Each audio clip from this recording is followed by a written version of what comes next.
सोलापूर ही वस्त्रोद्योग नगरी आहे। आज वस्त्रोद्योगाला चांगले दिवस आहेत। त्याचा फायदा घेत पुण्यश्लोक अहिल्यादेवी होळकर सोलापूर विद्यापीठाने वस्त्रोद्योगाविषयी विविध अभ्यासक्रम, प्रकल्प तसेच उपक्रम सुरू करून वेगळे नाव निर्माण करावे असे प्रतिपादन राज्याचे महामहिम राज्यपाल तथा सार्वजनिक विद्यापीठांचे कुलपती श्री सी.पी. राधाकृष्णन यांनी केले। शुक्रवारी पुण्यश्लोक अहिल्यादेवी होळकर सोलापूर विद्यापीठाचा 20वा दीक्षांत समारंभ पार पडला। यात राज्यपाल श्री सी.पी. राधाकृष्णन यांच्या हस्ते विद्यार्थ्यांना विविध पदव्या देऊन सन्मानित करण्यात आले। यावेळी ते बोलत होते।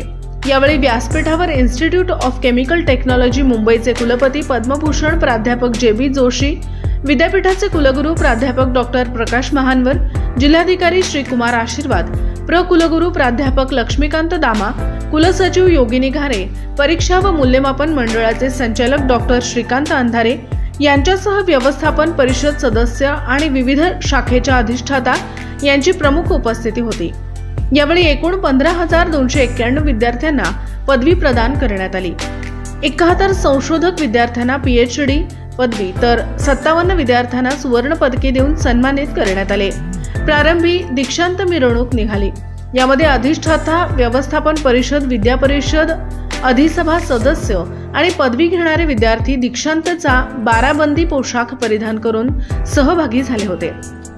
राज्यपाल श्री सी.पी. राधाकृष्णन म्हणाले की पुण्यश्लोक अहिल्यादेवी होळकर यांची त्रिशताब्दी जयंती वर्ष आपण साजरा करीत आहोत। पुण्यश्लोक अहिल्यादेवी होळकर या कुशल प्रशासक होत्या। देशभर मंदिरांचा जीर्णोद्धार त्यांनी केला। वस्त्रोद्योगातही त्यांची कामगिरी प्रसिद्ध आहे। आज विद्यापीठाने बाजारपेठेची गरज ओळखून त्यानुसार अभ्यासक्रम सुरू करणे व त्यांचे अंमलबजावणी करणे आवश्यक आहे। नवीन शैक्षणिक धोरणाचाही यासाठी फायदा होतो। याचा फायदा घेत विद्यापीठाने सोलापूरच्या वस्त्रोद्योग नगरीची ओळख जगभर पोहोचवण्यासाठी विविध प्रकल्प हाती घेऊन त्यावर काम करावे अशी अपेक्षाही त्यांनी यावेळी व्यक्त केली। जगात भारतीय अर्थव्यवस्था मोठी बनत असल्याचे सांगून विकसित भारत 2047 साठी विद्यार्थी व शिक्षकांनी काम करावे असे आवाहनही यावेळी त्यांनी केले। पद्मभूषण प्राध्यापक जे.बी. जोशी यांनी दीक्षांत भाषण केले। यावेळी त्यांनी देशाच्या प्रगतीसाठी कृषी उद्योग, आंतरराष्ट्रीय व्यवसाय या विषयांना घेऊन विशेष काम करणे गरजेचे असल्याचे सांगितले।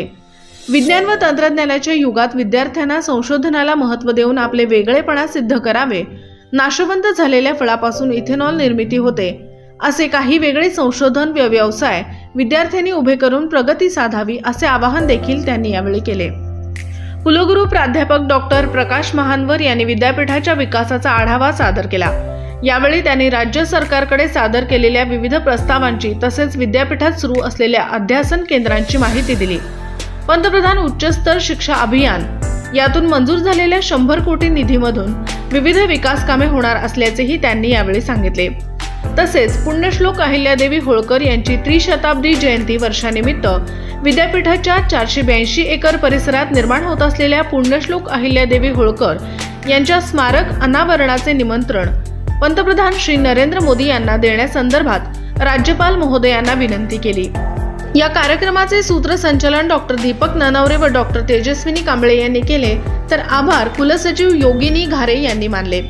पुण्यश्लोक अहिल्यादेवींच्या चित्र प्रदर्शनाचे उद्घाटन पुण्यश्लोक अहिल्यादेवी होळकर यांच्या त्रिशताब्दी जयंती वर्षानिमित्त विद्यापीठात अहिल्यादेवी यांच्या जीवनचरित्र विषयांवरील चित्रांचे प्रदर्शन यानिमित्त आयोजित करण्यात आले होते। या चित्रांच्या प्रदर्शनाचे उद्घाटन राज्यपाल श्री सी.पी. राधाकृष्णन यांच्या हस्ते झाले। या प्रदर्शनात एकूण 55 चित्रे ठेवण्यात आली आहेत। महाराष्ट्रातील मान्यवर चित्रकारांनी रेखाटलेली चित्रांचा यात समावेश आहे। राज्यपाल महोदयांनी चित्रे पाहून चित्रकारांचे कौतुक केले।